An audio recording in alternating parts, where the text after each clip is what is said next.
ഈ വീണ് കഴിഞ്ഞാൽ സാധാരണയായിട്ട് തന്നെ സ്പോർട്സിൻ്റെ അല്ല ഞാൻ ചോദിക്കുന്നത്, വീണ് കഴിഞ്ഞാൽ നമ്മൾ സാധാരണ അത് വീർത്ത് വരാതിരിക്കാനോ അല്ലെങ്കിൽ നീര് വരാതിരിക്കാനോ ഐസ് വെക്കുന്നൊക്കെ ഒരു പ്രവണതയുണ്ട്. അതൊക്കെ ഈ കാര്യത്തിൽ എത്രത്തോളം ആപ്ലിക്കബിൾ ആണ്? അത് അതായത് ഇതുമായി ബന്ധപ്പെട്ട് ഈ സ്പോർട്സുമായി ബന്ധപ്പെട്ടുള്ള ഒരു വീഴ്ചയിലൊക്കെ പരിക്കുകളൊക്കെ സംഭവിക്കുമ്പോൾ ഐസ് വെക്കുന്നതൊക്കെ അതിൽ എത്രത്തോളം ഗുണകരമാണ്?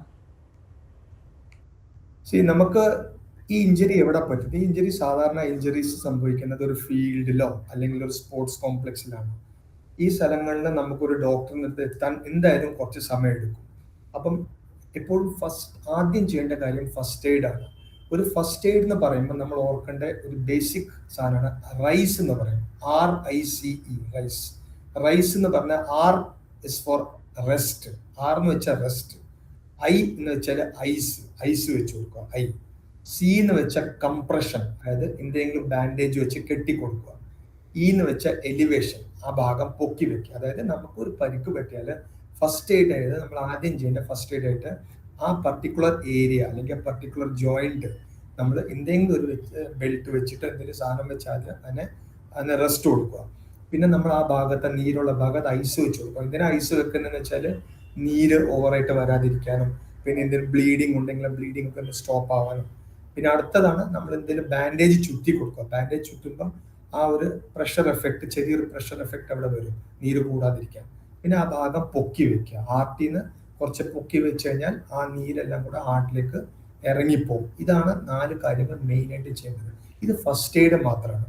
ഇത് കഴിഞ്ഞാൽ അടുത്തത് നിങ്ങൾ ഒരു sports medicine doctor, sports injury ഡോക്ടറെ കൊണ്ട് കാണിക്കണം. അവർ നോക്കിയിട്ട് പരിശോധിച്ചിട്ട് ഇനി കൂടുതലായിട്ട് അങ്ങോട്ട് എന്തെങ്കിലും ചെയ്യേണ്ടിയുണ്ടോ, അത് എക്സ്റേ, സ്കാനിങ് എന്തെങ്കിലും ചെയ്യേണ്ടിയുണ്ടോ എന്നുള്ള കാര്യം അവർ നോക്കി തീരുമാനിക്കണം. അപ്പം ഫസ്റ്റ് എയ്ഡ് ആണ് ഈ റൈസ് എന്ന് പറഞ്ഞാൽ. പിന്നെ അടുത്ത സ്റ്റെപ്പ് നമ്മൾ ഉടനെ തന്നെ ഒരു സ്പോർട്സ് മെഡിസിൻ ഡോക്ടറെ കൊണ്ട് കാണിക്കണം. അതുപോലെ തന്നെ ACL പരിക്ക്, അതിങ്ങനെ കേട്ടിട്ടുള്ളൊരു കാര്യമാണ്. എന്താണ് അത് ശരിക്കും? അത് സാധാരണയായിട്ട് തന്നെ കാണുന്ന ഒരു കാര്യമാണോ? ACL എന്ന് പറയുന്നത് നമ്മുടെ മുട്ടിനകത്തുള്ള ഒരു ലിഗമെന്റ് ആണ്. നമ്മുടെ മുട്ടിനകത്ത് നമ്മുടെ തൊടയുടെ എല്ലും കാലിന്റെ എല്ലും തമ്മിൽ തിരിയാതിരിക്കാനായിട്ടുള്ള 2 ലിഗമെന്റ് ഉണ്ട്. ACL, PCL, anterior cruciate ligament, posterior. പിന്നെ 2 സൈഡും 2 വാഷർ ഉണ്ട്, മെനിസ്കസ് എന്ന് പറയും. ഇത് നമ്മുടെ മുട്ടിനകത്തെ ബേസിക് പ്രൊട്ടക്ഷൻ സാധനങ്ങളാണ്. ഇതാണ് ACL. ACL ഇഞ്ചുറി ഇപ്പം വളരെ കോമൺ ആണ്. ഞാൻ പറഞ്ഞ ഇഞ്ചുറി എല്ലാം, സ്പോർട്സ് പരിക്കുകളെല്ലാം കോമൺ ആണ്. ACL സാധാരണ എന്താ സംഭവിക്കാന്ന് വെച്ചാൽ, ഒരു ഫുട്ബോൾ കളിക്കുന്ന ആൾക്കാണെങ്കിൽ പെട്ടെന്ന് ഓടുന്ന ഇടയ്ക്ക് അയാൾ നല്ല സ്പീഡിൽ ഓടുക, എന്നിട്ട് അതിന് പെട്ടെന്ന് ഡയറക്ഷൻ മാറാം, ബോളിലോട്ട് ഡയറക്ഷൻ മാറുമ്പം നമ്മുടെ തൊടയുടെ എല്ലും കാലിന്റെ എല്ലും തമ്മിൽ ഒരു ബ്രേക്കും വന്നിട്ട് തമ്മിൽ നിന്ന് തിരിയും. ആ തിരിയുന്നതിന്റെ എഫക്റ്റിലാണ് ആ ACL പരിക്ക് പറ്റുക അല്ലെങ്കിൽ ACL പൊട്ടുക. ഞാൻ മുന്നേ നിങ്ങൾ പറഞ്ഞ അത് നമ്മളിപ്പോൾ നല്ല ഫ്ലെക്സിബിൾ ആണെങ്കിൽ ഉടനെ നമ്മൾ ആ വെയിറ്റ് നമ്മുടെ കാലിൽ നിന്ന് എടുക്കുമ്പം ആ ഇഞ്ചുറി നമുക്ക് ലിമിറ്റ് ചെയ്യാൻ പറ്റും. പക്ഷെ നമ്മൾ അത്രയും ആക്റ്റീവ് അല്ല, അത്രയും അത്ലറ്റിക് അല്ല, നമ്മുടെ ഇഞ്ചുറി ഇങ്ങനെ കണ്ടിന്യൂസ് ആയിട്ട് പോയി ആ ACL മാറി അടുത്ത PCL വരും, മെനിസ്കസ്, എല്ലാ രീതിയിലുള്ള പരിക്കുകൾ വരാം. അതാണ് ഈ ACL ഇഞ്ചുറിയുടെ ഒരു ഇത്. പിന്നെ അതേപോലെ നമ്മൾ ബാസ്കറ്റ് ബോൾ കളിക്കുമ്പം അല്ലെങ്കിൽ നമ്മൾ വോളിബോൾ കളിക്കുമ്പം നമ്മൾ ചാടി സ്മാഷ് ചെയ്ത് താഴെ ലാൻഡ് ചെയ്യുക. ആ ലാൻഡ് ചെയ്യുമ്പോൾ ലാൻഡിങ് ശരിയാവാതിരിക്കുക. അല്ലെങ്കിൽ നമ്മൾ ബാഡ്മിന്റൺ കളിക്കുമ്പോൾ സ്മാഷ് അടിച്ചിട്ട് താഴെ ലാൻഡ് ചെയ്യുമ്പോൾ ലാൻഡിങ് ശരിയാവാതിരിക്കുക. അതിലൊക്കെയാണ് കോമൺലി ഈ മുട്ടില് ACL ഇഞ്ചുറി പറ്റുക. അപ്പോൾ ഈ ഇഞ്ചുറിക്ക് ശരിക്കും ശസ്ത്രക്രിയ നടത്തുന്നതായിരിക്കുമല്ലോ. അപ്പോൾ അതിനുശേഷം വീണ്ടും ഈ കായിക വിനോദത്തിലേക്കൊക്കെ മടങ്ങാൻ പറ്റുമോ ആൾക്ക്?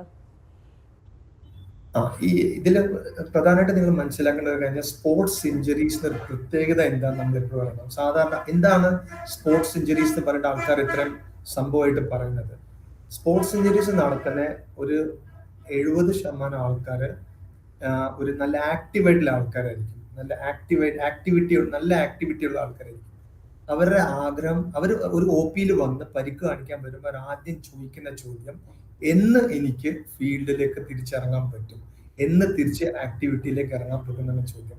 അപ്പൊ എന്റെ ഉത്തരം 100% നമുക്ക് തിരിച്ച് സ്പോർട്സിലേക്ക് ഇറങ്ങാൻ പറ്റും, 100% നമ്മുടെ ആക്ടിവിറ്റി എല്ലാം ചെയ്യാൻ പറ്റും. പക്ഷെ ഇതിൽ കുറെ കാര്യങ്ങൾ ഡിപ്പെൻഡ് ചെയ്യും. ഒന്ന്, സർജറി ഒരു ഭാഗമാണ്. അത് കഴിഞ്ഞിട്ട് അതിനുള്ള ഫിസിയോതെറാപ്പി, റീഹാബിലിറ്റേഷൻ ഇതൊക്കെ ചെയ്യണം. കാരണം നമുക്ക് ഒരേ സമയത്ത് നമ്മുടെ ലിഗമെന്റിന് ബലം തിരിച്ചു വെക്കുന്ന സമയത്ത് നമ്മൾ സർജറി കഴിഞ്ഞിട്ട് ലിഗമെന്റ് തിരിച്ച് ബലം വെക്കണം.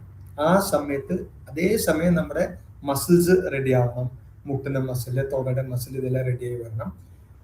ആ ലിഗമെന്റും ബലം വരണം. ഈ ലിഗമെന്റ് ഏകദേശം നമുക്ക് ഒരു 9 തൊട്ട് 12 മാസം വരെ എടുക്കും ഈ ലിഗമെന്റിന് മെച്യൂരിറ്റി ആവാൻ. അതുകൊണ്ടാണ് നമ്മൾ ഈ കളിക്കാരോടൊക്കെ എപ്പോഴും പറയുന്നത്, കളിക്കാൻ ഉദ്ദേശിക്കുന്നുണ്ടെങ്കിൽ ഒരു 9 തൊട്ട് 12 മാസം. ബാക്കി നമ്മുടെ ആക്ടിവിറ്റി ഒക്കെ നമുക്ക് കുറെ മുന്നേ തുടങ്ങാം, പക്ഷെ കളിക്കുന്നുണ്ടെങ്കിൽ ഒരു 9 തൊട്ട് 12 മാസം. അപ്പൊ എന്റെ ഉത്തരം 100% നമുക്ക് കളിക്കാൻ പറ്റും, പഴയ പോലെ തന്നെ കളിക്കാൻ പറ്റും.